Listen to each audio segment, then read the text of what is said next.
سلام علیکم. وعلیکم سلام. مېلمه خوب دې وکړي. خوب چیرې و؟ خوب ما چیرې کړی؟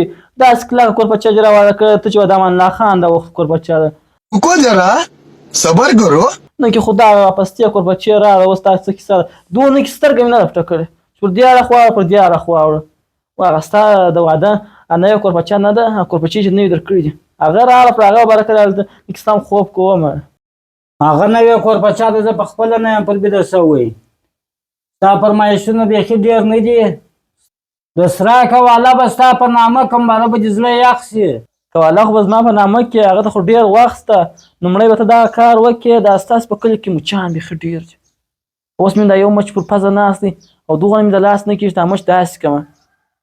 زه خو مېلمه یم، ته وایې چې زما خدمت وکړې، نه کې دوامه واراړه په دغه کوټه کې وپاشه تر څو دا مچان پاک ووځي، نه کې د طبیعت رسته شي، نه کې چې وسا خوب به وکړمه.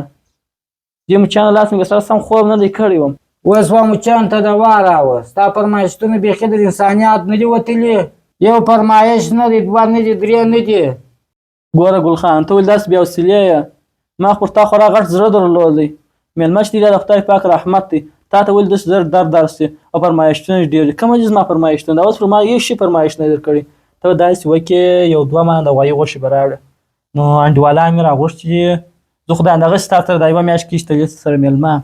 زما انډیوالان مې هم راغوښتي، ښه پخې کې یو یخ شی مې که ورسره پیدا کېدی، یو انرژي مینرژي یو منیشټر شی داسې که ورسره پیدا کېدی دا به هم راوړې. نو براقرار موږ ډلې ستا پر ځای مېلمانه یو. ښه پخې کې د ښې شکي ما ډلې پاخه کړ سړی. دا کومه دي زما فرمایشتونه کومه دي؟ او زما ملګرو ته بیا ما ویلي دي، ما دا ګل خان چې دی دا خورا مېلمه پاله سړی دی. دا څه وه، ملګري دې هم راغوښتي دي. ما پخپله په 6 میاشتې د غوښو مخ نه دی لیدلی. پخپله خو راباندې ناست یې، اوس نور هم راغوښتي دي. دا هوټل دی که کور دی؟ ستا مېلمه پالنه داسې وي که د غوایي غوښې نه وي یو پسه خو راوله، که پسه هم نه وي هغه غوا چې ولاړه غوا نه ده، هغه ښه غوړه غوا ده، هغه اله هلکه.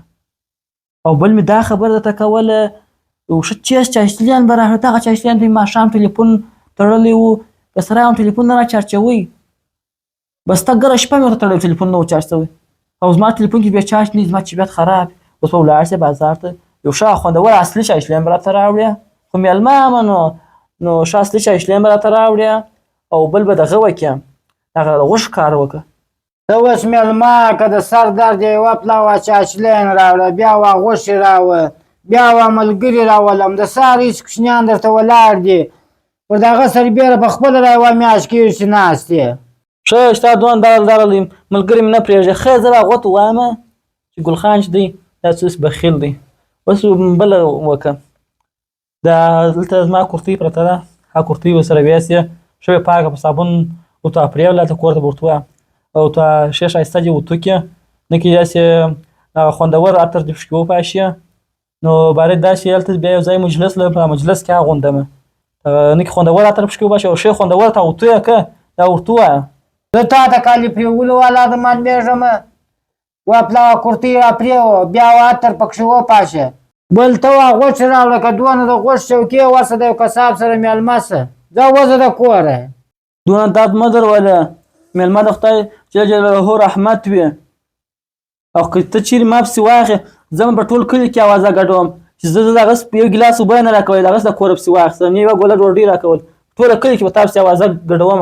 همدا دا رقم سړی دی، ته یو ګیلاس اوبه نه دي، د یو ګیلاس اوبه نه راکولې. ورشه په ټول کلي کې اوازه ګډه کړه. ستا فرمایشتونه خو زه به لا نه شم زغملی. ولاړېږه. اوس زه په ټول کلي کې ستا دا ته هم دی داسې شمونه کولی.